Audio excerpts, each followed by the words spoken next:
to start today by discussing MLB. Of course, Sean has brought back his MLB Where Things Stand series. I believe that is out now. By the Yeah, time the you guys will MLB be able to edition see this should be out by the podcast. time you're hearing this, or it should be close to it, because let me just take control of the show just for a minute. Go ahead. Gary Francona, I was shocked when I saw the news come out that he was being hired by the Reds. And being a media member, here's what I know or didn't know. I thought, based off of everything that I knew or was hearing originally, I didn't think he was going to be coming back to managing. However, I must have misread the room because he was not retiring from baseball. He was stepping away for his own health. So, I mean, that one adds spice to the rivalry for the Ohio Cup. And I think next year is the start of a rivalry series for teams across the league. I But number I two, I I believe have you're right. no Yeah. ill will towards Francona. He helped set the culture here, the culture that now Stephen Vogt is able to build off of, a culture that I think in Cincinnati, if you're able to get that going down there and get the ownership out of the way a little bit more so. I've had my problems with that and I've written about it before. And I've also think I've talked about it once or twice on Brandon's World here in the past. Francona leaving for Cincinnati, again, it was a shock for me, but it wouldn't have shocked me if he would have maybe taken a job last year, but he took a good job that has a lot of young talent. CS, Ellie De La Cruz, Hunter Green, Matt McLean, hopefully back from injury this coming spring, this and the other. And he still gets to stay in Arizona where his home is during the offseason. He gets to stay in Goodyear, where the Guardians training facility was. That's where they share it with the Reds. I mean, that is a crazy, crazy thing, especially, I guess, though, it wouldn't have been as shocking if it came after the playoff run. The fact that it came, what was it? Basically 2 days before you play the first game of the LDS against the Tigers. That's what shocked me the most. Yeah, and I agree with you, Sean, and I didn't get a chance to talk about this on the last Brand's Run. I wanted to save it for you, but I agree with you.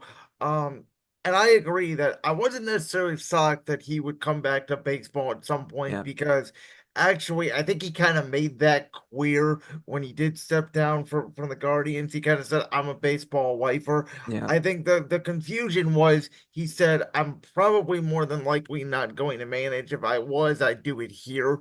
Hmm. Here obviously being Cleveland. But I Yeah. had said, Sean, I compared a little bit to Joe Paterno, obviously the former coach at Penn State, Ah, yeah. where, you know, I mean, unfortunately, Well, except for the scandal part. Let's get that yes, out of the way. but unfortunately, after Joe had sort of left Penn State, um, we can all kind of see his health declining. We all kind of assumed it for the Oh, worst because yeah. when you are in that, profession, that sport, coaching, managing, whatever, football, baseball, for that long, it is your life. And I think a part of Francona was thinking, you know, I don't really see him as a retiree kind of guy that Yeah. just goes And out and he's plays not, golf as every Terry day. Pluto, Yeah. of the Cleveland Plain Dealer and WKSU Idea Stream commentator has noted in the past. Francona is a baseball lifer. He is a guy who's, lives and breathes baseball. And And he really is, that kind of guy. I mean, I'm now going to share a story that even though he's back in the league, I'm going to share a little story for folks who don't know. I was able to cover the team during 2020 on credentials about half the season at home, and then one of the wild card games against the Yankees. And I also covered over 30 games in 2021 between WKSU and then Mark One Sports. It was just before Francona was going to go on his little sabbatical in July. I know, and I'm an outfielder. For folks who don't know, I made my varsity team my senior year in high school, and I got to learn from so many great people. My coach was a minor leaguer in the Brewers system. I worked with a hitting coach who's got like connections all over the league, etc. And just to keep the story short, I'm able to view the game in a different light with all the knowledge and all the people I've learned from and watched, etc. I noticed it was a game in July, and I believe it was Oscar Mercado. It was in right field. I remember that for certain. Early in the game, I see him kind of go down real briefly. And I'm like, yeah, that's an injury. He's able to stick in for like another inning or two, and then he gets pulled. I think Bradley Zimmer was the one who replaced him, and I what noticed names? that. It's hard I to believe that was and 3 years ago. yeah, and I noticed that, and I'm like, huh, this looks weird. I tweeted that out, as the press box correspondent, and people were like, "Do you know what happened?" I'm like, "I'm not sure, but I'll ask after the game." And I asked Francona. I waited my turn, obviously. Like there were some other people who had some more important questions, but he asked me to repeat the question, and I don't know if it was because he was surprised I caught on to it or what. Because being an outfielder, that's the only reason why. If it was an infield play, I probably wouldn't have seen it. And I repeated the question, made sure it was as simple as it could be. And I got the most terse response from Francona. Like he's normally a very patient man, but I was like, it sent a literal shiver down my spine. Like I was afraid, like that night, that my career was over before it was even beginning. Like that's how scared I was, just because like it wasn't like he was trying to be mean, but the team wasn't doing as well right then, and obviously his health was probably impacting it too. But the fact that someone me is picking up on that little kind of thing right there, I'm like, luckily there's some folks who like gave me a little pep talk the next time I came in to cover a game. But I remember it was last year. I think it was down in Texas or on the road somewhere where one of the more veteran reporters got the same kind of treatment, and people were going nuts about it. I'm like, I didn't know who it was initially, but I'm like, I empathize with you. Like that's like the guy is a really, again, Francona's not a mean jerk. He's not. For people who don't know, and I'll just state this just plainly, it takes a while for folks to be able to gain, Francona's trust, to be able to build that rapport with him. But when you do, it's, you're able to obviously, talk to the man one on one and all that. I obviously didn't have that opportunity given how things ended up working out, just with how, my responsibilities, my job, etc. But, I'm hoping that no one in Cincinnati gets that treatment at all. I'm just saying that not because, again, Francona's not a mean jerk, but man, that's a time that really scared me. I thought my career was done, man. So, last year, I think we all could kind of see the writing on the wall with the Guardians and Oh yeah, Francona and the 100%. I knew it organization. was going to be And like this year or last year was going to be his you last know year. it, and sometimes it's okay. Things obviously naturally run its course in any relationship, whether it's professional or personal. And when we hired Vogue, I was Oh, I really was happy. excited Yeah, about the hire.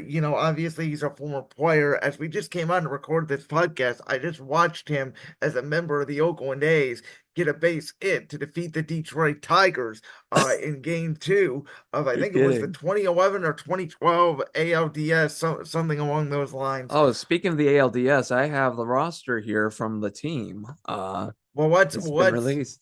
well, You want to what's hear it? we'll get to that. Not right now. Let's stay on topic for a second. All right, all right. Um, but you know, Vogue is just he reminds me, and it's unfair, obviously. And we talked about this a little bit when you were, on the show back in March, not so much when you were on the show in the summer. But Vogue to me is like a younger Francona bringing in some youth and some new ideas, and I think using a little bit more of those analytics. And I don't know if that's why the team is maybe hitting more for power. I mean, I've never seen a team. Usually we talk about it, right? You have to go into the postseason. You have to have a great starting rotation. You have to have a great bullpen and likely timely hitting. This team's rotation has been put together by duct tape For the most part, yeah. since essentially the second week in April, and yet here they are. They were a game back of the Yankees, and I think 2 or 3 games back of the Dodgers for the best record in baseball Yeah. And I mean, you had the other two keys. You had timely hitting, and you have the best bullpen in all of baseball. by You far. got Tanner Bybee. I mean, Matthew Boyd's been a revelation since he got picked up. As long as Alex Cobb doesn't have to deal with blisters, he's a solid starter in there. And then I would try to pitch Ben Lively if he's going to be your number four, only at home, given his home road splits. But I mean, for vote, and I think it's a trend that I don't remember how many former catchers are right now managers around the league, It's a because lot, and the yeah, success rate has and been very that's good. yeah, because compared to former pitchers, like those are fewer and far between. There obviously are some cases, like I think like it wasn't Mickey Callaway, but we don't talk about him too much. But like pitchers don't seem to do as well as managers, but that's not exactly like a one like a I'm not sure what word I'm trying to use A, here. one-to-one comparison. It's Yeah, not exactly. apples to apples. Okay, so speaking of the pitching coach. You just mentioned this. So before we get to the playoffs, I want to talk about this because Carl Willis, as right? I texted you Thursday night when I heard the news, great for Francona. You know what? Before I even thought he got the job, my first immediate thought was, oh no, Carl Willis is going to Cincinnati. Well, I don't know if that's going to happen. And I'm not saying that I have no sources. No, I'm just speculating. I don't know. It could not. The main thing I'm thinking about is that the pitchers in Cincinnati, they got, a big boost this year. I don't know if they need to go after Carl Willis.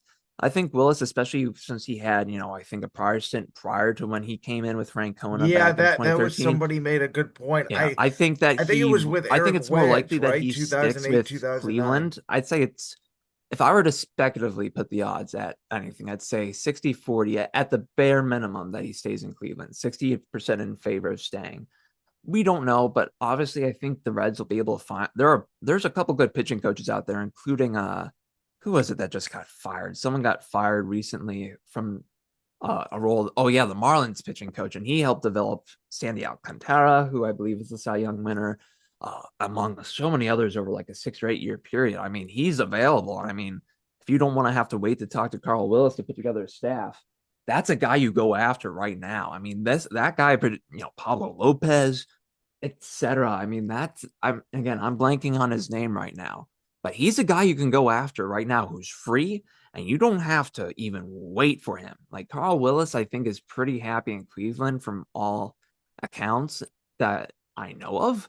And I'd say, again, it's a legitimate worry, but I know folks, I'll just say this. He's going to be here at the very least through the playoff run. The entire playoff run, you won't have to worry about that. He will be focused on this job. And anyone who says otherwise, anyone who tries to say, oh, he's distracted, no, he's focused on this job. He's a professional. He knows how to get things done. I want to nip that in the bud right now. Okay, so speaking of playoff run, at the time this podcast airs, game one and game two for both the AL and the NLDS will be over. So our predictions will be in hindsight at this point. But Mm-hmm. Sean, at the time of this recording, we're recording on Saturday morning, right before game one of the Guardians Tigers. So yesterday, technically on the podcast, though it would have been last Friday at the time this airs, I made my official 2024 MLB postseason predictions. Oh, as did I. I made it from what I did on my bracket on ESPN. Very, very short, did not go too in depth with a lot of things. I will say that I'm glad I waited until Friday because that Mets Brewers game Thursday night was absolutely incredible. The Oh, polar bear, bull. I even did the wild card series. the the the polar bear, the free run homer, absolutely insane. So I believe obviously the Detroit Tigers, Cleveland Guardians. I think it's going to be a very good series. The Tigers are one of the hottest, if not the hottest. I think San Diego's right there with them. Obviously, in the National League side. I keep saying the Tigers to me, they don't have a ton of playoff experience, which I think is going to be the benefit to the Guardians. I think their luck has to run out at some point. I think it will run out in the ALDS. I have the Guardians advancing. I have them advancing as well, but in 5 games. I think the Tigers are going to be gritty, not because of their pitching. I think their lineup, Riley Green, I love the guy. He's broken out. He was on his way to a breakout last year in the outfield. And this year, I mean, even though he got a little bit hurt again, it wasn't for as much time. He's a guy who scares me in that lineup. Uh, Spencer Torkelson has gotten his act together a little bit, was able to come back up after being optioned. That is something. And I do have the ALDS roster real quick for the Guardians. 12 pitchers. You got Tanner Bybee, Matt Boyd, Joey Cantillo, Emmanuel Clase, Alex Cobb, Hunter Gaddis, Tim Herron, Eli Morgan, Eric Sabrowski, Cade Smith, Andrew Walters, Gavin Williams. Thank God they brought up Walters. He's been a godsend out of the bullpen. Catchers, you got 3 of them on the roster. David Fry, who can also play around the diamond. Austin Hedges and Bo Naylor. Infielders, Andres Jimenez, Kyle Manzardo, Josh Naylor, Jose Ramirez, Brian Rocchio, and Daniel Schneemann. That one's a slight surprise, but not really too much. And then your outfielders are Will Brennan, Tyler Freeman, Stephen Kwan, John Kenzie Noel, and Lane Thomas. Not surprised that John Kenzie is on that roster. I know there are 1 or 2 folks who were a little concerned he might be left off, but I mean, the guy hit ball far, team go far. That's what that motto really applies to Noel. Okay, so the team the Guardians, I believe, will face in the ALCS is the stinking Yankees. I think the Royals have a shot, but I Mhm. think they have to win one of these first two games. They're going to be in that Itters Park in the Bronx, which I basically call the Yankees cheating for using that short right field. There's nothing we can do about it, but I Mhm. I don't know. Like I think that in That's a that tough pitch, series because I thought yeah, Baltimore was going to advance initially. Like I knew it was going to be close. Like I was teetering like when on my pick for that wild card round, and I had the Detroit pick right, by the way, in that AL yeah, side of the bracket. But the Royals, here's the thing: the old adage is good pitching beats good hitting. The yes. problem is that good hitting for the Yankees includes Juan Soto and Aaron Judge. I So mean, that's their it's one tough. through nine's incredible. Now I But will say also, this. yeah, but also the Yankees kind of were down the stretch a little bit. Like there were Well, some so was struggles Baltimore, too. but so was Kansas City. I mean, they almost lost that five seed to Detroit. That's how hot Detroit was at the Well, end of the don't forget year. they also had a tiebreaker over Detroit, and I think they Yeah. also had a Well, tiebreaker and over also Minnesota if it Piscano, comes their down first to it. baseman, was out as well. Oh yeah, Um, and they just got him back. yeah. They just got him back, and I mean, as much as like he's not like your premier first baseman, like a Freddie Freeman or a Matt Olson, etc. I could name a lot more names. I mean, for a guy like him to be back, that is a huge boost to that Royals lineup. They lost two of their last three to end the regular season. They were against the Braves, 3-0, 2-1 losses, and then a 4-2 win. And then they beat the Nationals, who I'm going to tell folks right now, don't sleep on them next year. Don't sleep on the Nationals. They swept them 1-0, 3-0, 7-4. James Wood is up, and he's going to be a monster over the next however many years. It may maybe a little bit of a dip next year. One of the top five picks from last year's draft, Dylan Cruz, he was brought up. I mean, Josiah Gray, I forget if he was one of the ones that underwent Tommy John. Kai Ruiz behind the plate. I mean, CJ Abrams, his dumbass got optioned to the minors for staying out at a casino too long one of the nights near the end of the season. But my point being, the Nationals are a really good team. Like, and they will be an even better team. So I would say like that, even though they lost two of the last three in that final series at Atlanta, sweeping the Nationals, that's a pretty good sweep right there to kind of get back on a roll after losing, what was it, 1, 2, 3, like after losing seven in a row prior to taking 2 out of 3 from that Pittsburgh series. Okay. So I'm not saying the Guardians can't beat the Yankees, but they're gonna have to outshoot the Yankees, in my opinion. I will I say, think it's I think possible. I no, think it listen, is. listen, listen, hold on. I do think if the games start out low scoring, the Mm-hmm. Yankees bullpen is not as deep as it has been the past few years. 100%. The Guardians bullpen is as deep and as good as anybody in baseball. That will be the key to winning the series. So Yeah.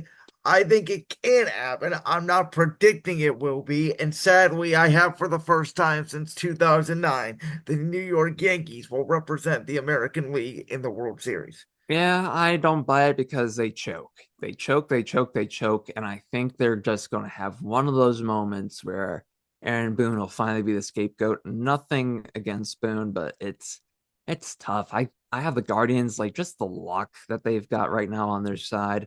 And even like I know it's not apples to apples with high school baseball and Major League Baseball, but it's a very similar thing. At least in high school baseball to advance with how it's structured, you need two ace pitchers for the level. Doesn't mean that they have to be going to college or the pros.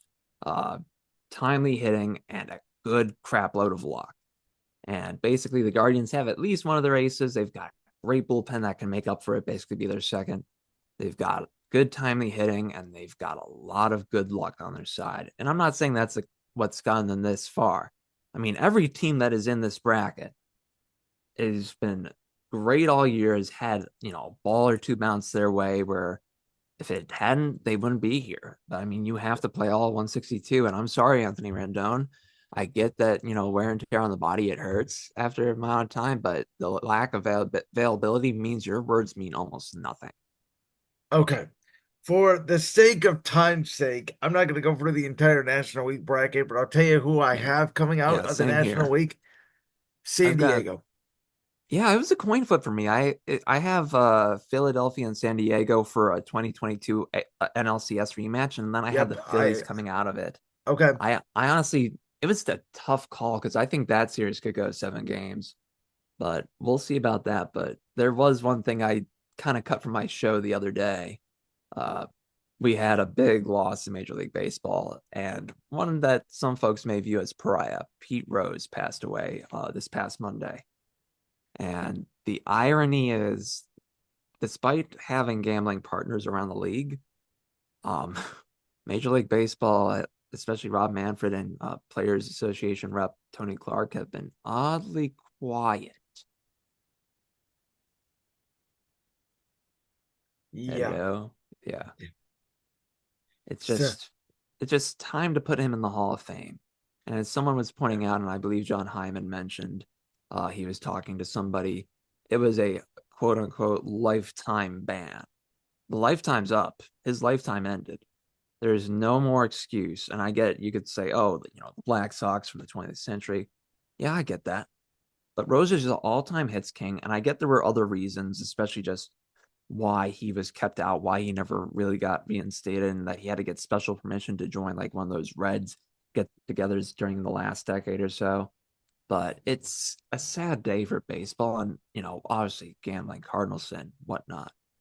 But to have all of this coming down, I think he should have been in already. Like he yeah. should have been in, and the fact that it was everything was timed up to be like, keep him out. And whether or not you want to say that means that the steroid users have to get in, that's a whole different argument. Rose was one of the embodiments of baseball. I mean, even into his late 30s, early 40s, he was able to play a couple of seasons of a full on 162 game slate without taking a day off. And it's, that is a rarity in itself to have a guy like that. Like, I don't know, I don't think anyone's going to break that record. I mean, people can say, each row between his combined Japan and MLB experience would have it, but in terms of just Major League Baseball, I mean, Pete Rose to have a guy like that and a guy, I get it, it was gambling, not steroids. He needs to get in, and we'll have the steroids discussion another day, but I would be shocked if by 2026, because I don't think you're going to be able to pass a rule change for this winter. If not by 2026, if he's not in the Hall of Fame by then, I will be very surprised. Well, as one of my favorite sitcoms of all time, Two and a Half Men, one of the episode titles from the mouth of Charlie Sheen, baseball was better with steroids. Uh, I mean, it's it's a complicated topic, but I mean, the main thing is that I guess for me, there are guys who went on and apologized and meant it sincerely, who owned up to their mistakes, and I can get behind those guys. It's guys like Ryan Braun who try to throw everybody under the bus, especially when his first appeal was successful, and then when the biogenesis scandal came out, he was lost all credibility there. And then Alex Rodriguez became a pariah for a good amount of time with everything that was going on with him because he admitted to it way before that. And then all that stuff came out. There was the whole big drama. The guys who were just so unapologetic about it, those are the ones I more so have a problem with. And that's, a story again for a different day. It's tough to say, but, obviously people had fun. But I also think the way that the game's being played now, and we've talked about this, and I was sold by I think it was Raul Ibanez who talked about the Cliff Lee, Mark Burley kind of matchups you would get with the pitch clock. That's worked. And I mean, the last 2 years, 23, 24, I've seen more people our age at ball games, dude, than I think I've Yeah. seen in a long, long, long, long time. And that change has worked. The only thing I would do is I would go back to what last season's pitch clock rules were and add the 2 seconds back on to when there are runners on base. 18 seconds, that 3 second difference. I don't know if that's contributed to the Tommy John stuff, but I definitely do believe it's had a factor in other injuries. It's too little recovery time. So before we get to the World Series, let's talk about the team that I think the Padres would have to eliminate to get to the NLCS, which is the Dodgers. I want to focus on Ohtani because you know that I had said for the longest time. Everybody tells me Mike Trout's the best player in baseball. Everybody told me Shohei Ohtani was the best player in baseball. It was hard for me to quantify because I said Yeah. Mike Trout's the best player, but he never Yeah, played he's in a been injured playoff the game last couple of years, so it's in been his hard. life. Yeah. And obviously, and then you know what happened this year 50-50. And the Hmm. game that he did it in, the next day I did a special show. I came on the air and I said, that's it. He's the best player in the game. Yeah. That was the best baseball single game performance I think I've ever physically seen in my lifetime. Yeah. The So go ahead. I'll let you as a baseball expert tell us about Shohei Ohtani. I mean, that is unprecedented, the season he had, and he was already having a great campaign last year. I mean, he was last couple of years, I mean, it seems like every year his hitting would get better. And 50 steals and 50 home runs, I think, what was it? The fewest, like the people who had around like 50 home runs and then their steal numbers, like behind Ohtani, like the steal numbers were in like the mid 20s at best. Like that's, and with him, the Dodgers obviously signed him to that 700 million deal, 680 million or so deferred to be not only, a hitter, but a pitcher. And I pitched this on my podcast recently, within the last couple of weeks. Coming back from Tommy John surgery, and this is currently the one that he's rehabbing from right now, his second. The success rate of coming back from each successive TJ surgery becomes lower and lower with each one. And part of me was wondering and speculating, and I don't know how you do this. I mean, the hitting is justified the contracts in its first year already, and maybe even cover the second year. But my concern is that what happens when he goes back to having to do, a dual split? Because this year, outside of the rehab, he's really only had to focus on hitting. So would you consider using him like for shorter outings as a starter so that way he still keeps his bat in the game? Or would you consider something like making him the closer, which I've also talked about has its own problems? Yeah, Again, I've you're I've signing him talked to be about a that a two-way little bit. guy. And the closer thing is the one I could think of. It's just like, how do you, if he's up on deck, if he's on base, how do you do that? Well, Because yeah, you obviously need to stretch out and warm up. That's where that that was gets my into. thing. If you want to bring him in the ninth inning and at the bottom of the eighth with 2 outs, he's on second base. How the hell does Yeah, he warm up? So maybe for that day you don't put him in the lineup. I don't that might know. be something because that way, like the Dodgers organization, they back last decade, I think it's been almost 10 years or more by now. Andrew Friedman's built that organization to be Tampa Bay plus. And if you're able to maximize your roster spots by having Ohtani be that two-way guy and not have and be able to maybe even like let's just say if you're able to use him as a reliever for one day and have another guy on your bench who's a hitter, that presents so many more opportunities. And I'm not just saying for the Dodgers to have an extra player on their roster for that player to be able to earn big league service time, but that allows you to be more creative with how you deploy other players. And we've seen that over the years. I mean, Mookie And Betts moving from the outfield initially to second base, they experimented with him at shortstop. And, he was a second baseman originally. He was blocked by Dustin Pedroia coming up through the Red Sox system. that's a good And he's point. now, and him being able to go back and forth between right and second base, I think probably going forward, that's the right move.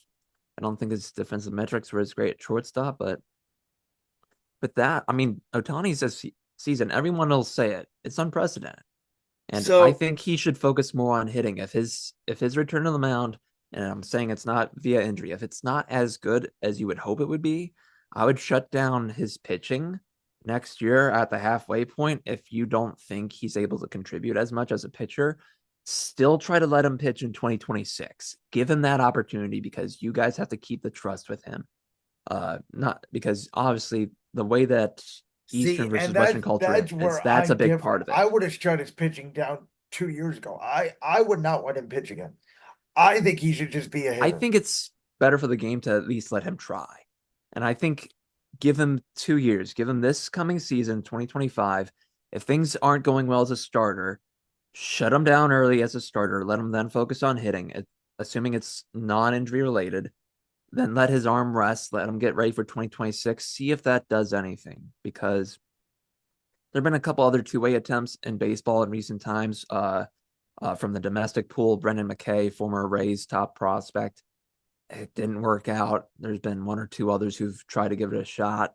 If you want to keep interest on the game right now, and I think you can, as absurd as this is to say, with how much the NFL is trying to bleed into almost every day of the week, I think there's a chance that over this next decade, the NFL bubble bursts.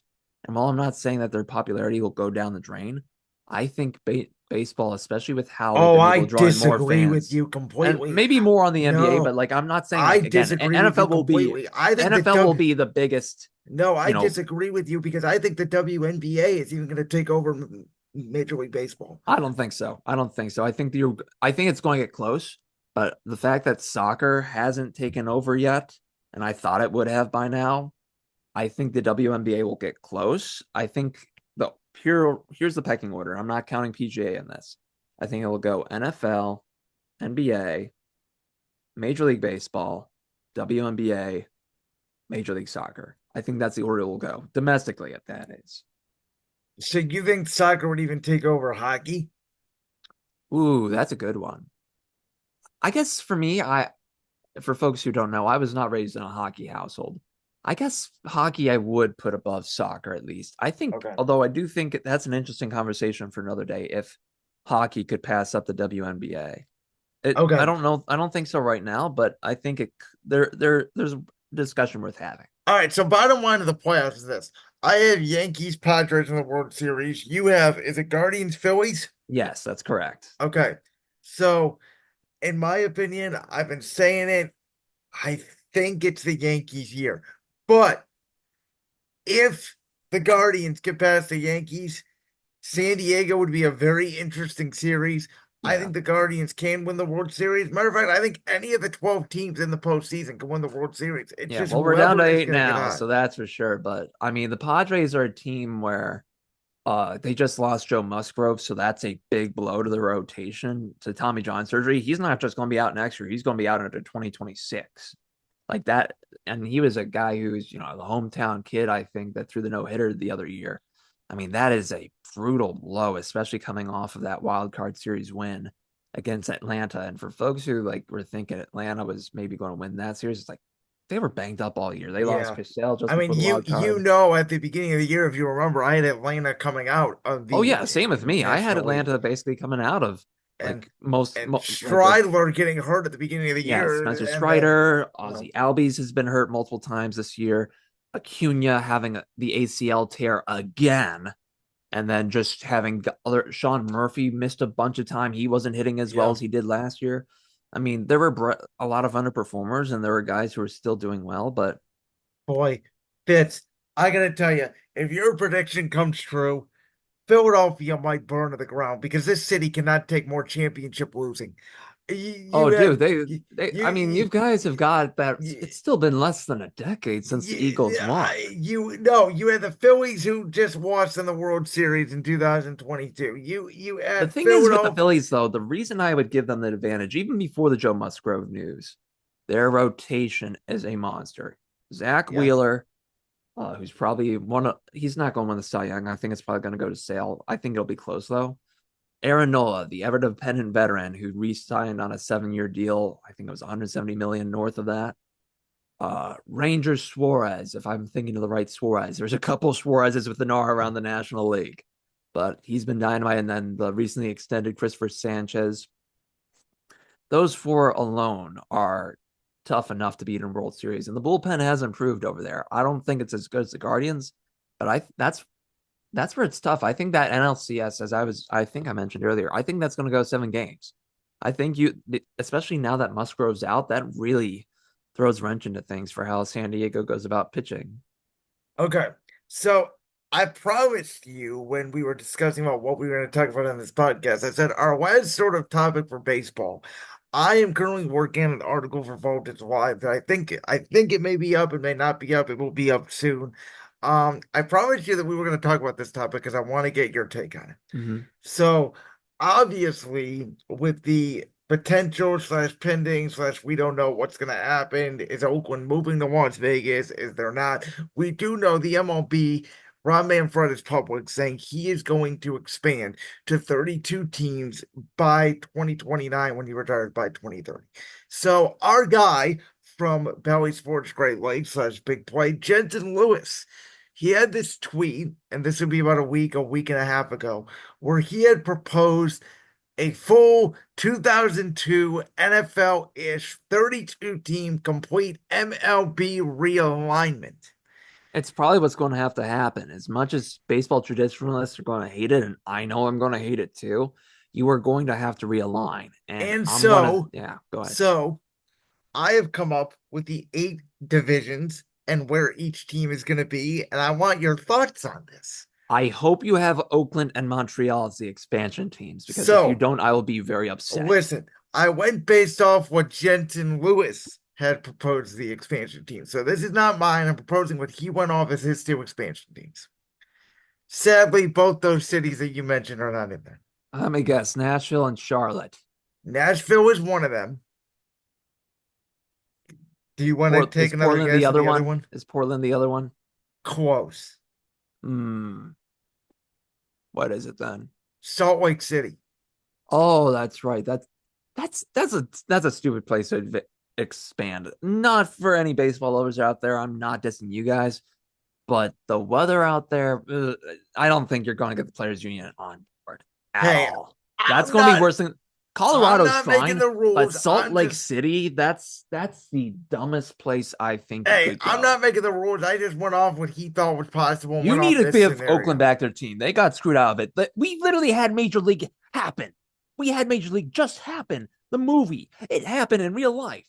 And I think So, honestly the A's yeah, should we should do it the same thing that happened with the Ravens. We should make so them keep the name, let the team let yeah. the expand give Oakland back their team. If you're not going to give Montreal their team, give it back to Oakland. And you might have to bleep this out. Fuck John Fisher. Seriously, fuck him. All right. So based off those 2 expansion teams, there are now 32 teams. In my opinion, just like the NFL, there's going to be 8 divisions, 4 teams per division. Unless baseball wanted to do what they did back in the day, they had 6 in the NL Central and 4 in the AL Oh, West. dude, that is I something that I wanted to so give my baseball kids on my beat a tease about it. See, hey, who was in the NL Central a couple years ago? Because people so don't remember. We are alive to remember there was a time, and I remember I was at Wrigley for an Astros Cubs regular season game in 2011. We were on a family vacation, the second of back-to-back years that we went to Chicago, and both teams sucked back then, but the Cubs won that night. But the NL Central still had the Astros in it, and that was a division game. I mean, it's crazy to think about. And people who are now like, starting to come of age in terms of baseball, like they're going to forget. Like the Astros for the longest time, it was 14 teams in the American League, 16 in the National League, and you had like a set time during the summertime where you basically had an interleague play for 2 or 3 yeah, weeks in a row. yeah, no, you're right. Okay, so I'm going to go through this pretty quickly. I just want to get your thoughts on each division I've created. All Just right. like the NFL, there is the East, West, North, and South And I assume you're for keeping every American division. League and National League names, right? Yes. Okay. So in the American League East, we have the New York Yankees, the Boston Red Sox, the Toronto Blue Jays, and this is the little bit of a different one. Coming over from the National League Central, the Pittsburgh Pirates. That's interesting to be honest. Yeah, I don't know what to say to that one. I think I don't hate it. I don't know if I love it either, but it's an interesting one. Like seeing Pittsburgh thrown in with those guys. I don't know if Pittsburgh fans will be happy with you though, because I don't think they want to be anywhere near those two big spenders. All right, AL West. We Mm-hmm. have the Los Angeles Angels, Mm-hmm. the Oakland / Las Vegas / whatever they are for the next 3 years, Sacramento A's, wherever they end up, whether it's staying in Oakland, going to Vegas, whatever, the A's. The Seattle Mariners, Mariners, okay. and coming over from the National League West, the Colorado Rockies. No. If you're going to bring a team from the NL West, I would do the Dodgers. I would do the Dodgers or the Giants. I would not do either that, or I would have kept Texas in that division. I would not. The Rockies do not fit in that division one bit. That Okay, one is the one I hate the most right now. let me go through the AL North division. Our Cleveland Guardians, Mm-hmm. The Cincinnati Reds coming over from the NL Bingo! Central into the AL North. Love it. The team we are going to play in the ALDS, the Detroit Tigers. Mm-hmm. And the sad sacks that are currently the Chicago White Sox. They did my man Grady Sizemore so badly. You have no idea. And I'm hoping that, maybe someday I get to chat with him. I'd love to. I mean, that guy was my inspiration for getting into baseball. The reason I became an outfielder, I wanted to wear 24 in high school. Someone didn't return it that year. That I finally got into the varsity, but I wore 18. But man, like 24, Willie Mays also wore that number, and so many others have worn 24 too. You But don't know how Grady, hard I tried to get Cleveland, Baltimore, Pittsburgh, Cincinnati in the same division. It just did not work out. it would not work out. No, you need to keep some of the traditional stuff going, especially the Tigers, Guardians, Reds, White Sox. That is a good division right there. Going to be a little Okay. sad about the Royals, but I mean, that one, I think I know where that's going. Now, AL South Division. We Mm-hmm. have the Texas Rangers, Yep, of the Houston Astros, course. the newly expanded, whatever they would be called, the Nashville team, Eh. and the team you just mentioned, the Kansas City Royals. That's it's an interesting division made up of teams that are either somewhat big market, big metro, or small market. It's an interesting one. I don't see anything wrong with it right now, though that's also going to depend on what the NL looks like. Okay, NL East. Here we go. The New York Mets, the Philadelphia Phillies, the Washington Nationals, Oh boy, here we go. and the fourth team coming over from the AL East, the Baltimore Orioles. Oh, I saw that coming from a mile away as soon as I didn't hear you say Atlanta first. That's a good division right there. That definitely is a good one, especially if folks don't know, I'll just keep this to a minimum. The whole dispute with the broadcast rights between the Nationals and Orioles. I mean, Yeah. to have them both in the same division, let alone in the same Major League Baseball, just it's that's I just find that humorous. Okay. NL West, the Los Angeles Dodgers, Mm-hmm. the San Diego Padres, the Arizona Diamondbacks, and the San Francisco Giants. Four out of the five NL West teams are the Yeah. same. Okay, I don't have a complaint there. I still don't think the Rockies are a right fit to move to the American League. I'll just say Okay, so, that, but so I don't have you a complaint with the division that you just said, though. okay. That is still a good division. I That's just don't one of know where the you would throw the Rockies. that's one of the reasons why I had to move the Rockies to the AL West. I That think you could have that's moved Arizona though. That would have been the one I would have moved to the okay. AL West. That's fair. NL Central. I kind of like this division myself. Oh, I can already guess what it's going to be. Okay, go ahead. I'll let you guess. It's going to be the Brewers, Correct. Twins. Yes. We've also got the Cubbies, Yes. and then I know I'm missing one more. I'm just trying to, and the St. Louis Cardinals. Correct. You got all four. Bingo. Yeah, it makes sense. You got the Brewers, Cardinals right there. Minnesota reduced travel time between that and Milwaukee.